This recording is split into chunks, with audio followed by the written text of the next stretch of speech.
За Нагуй хотод ирсэн баг. Бүү ямар амар хэлдэр. Нагуй хотод ирсэн байгаа.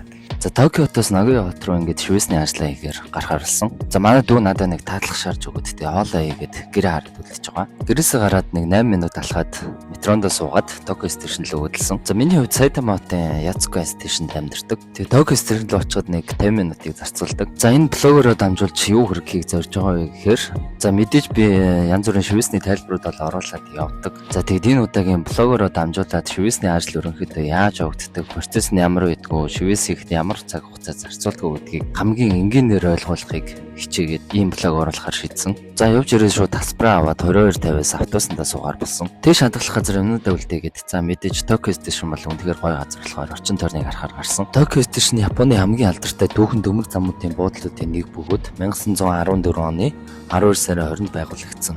Өөрөөр хэлэх юм бол өнөөдрийн байдлаар 110 гаруй жилийн түүхтэй. Өдөр бүр 400,000-аас 500,000 зорчигч ашигладаг гэж үздэг. За Японд бол тэгээд өдөрт ер нь дунджаас нэг 35 бараг 40 градустай байгаа. Яа үнэхээр халуун.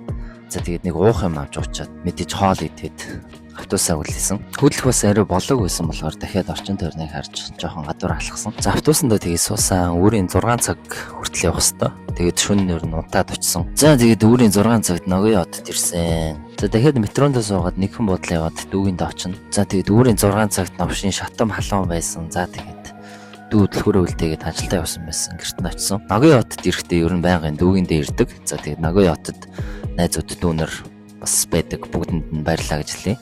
Ер нь байнга тусалдаг. За тэгээд автобусанд өөлөгтэй амарчдаг болохоор ирээд нэг бас шүршүрт орчоод за жоохон амрыг гэж бодоод унтахсаар атал бараг 9 болсон. Тэгээд 11-ээс ажилтаа байдаг те. Миний хувьд ерөнхийдөө нэлийн нойрны асуудалтай гэх юм уу унтчих юм чаддггүй. Тэгээд байнга орой унтдаг. За тэгээд 9-өөс 11 хүртэл 2 цаг унтаад шивэснийхээ ажил шууд орохоор эхэлсэн байна. За үйлчлүүлэгч маань ирсэн.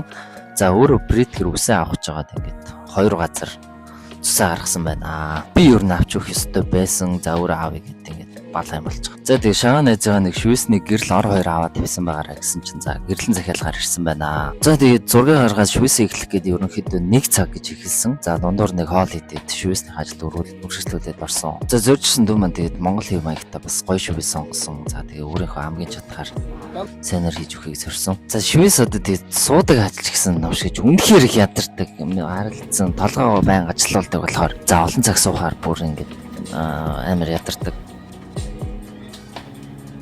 За хэдэн цаг вэ? 11 цаг уу? 11 цаг суусан уу? Гайвэстэй яаж вэ? Гайвэ. Яг бодоод байсан. Жах байтаа. Гоё шүү. Чи одоо дээр ингэ шинэ өгдөө хийж авч байгаа шиг шаал өстэй.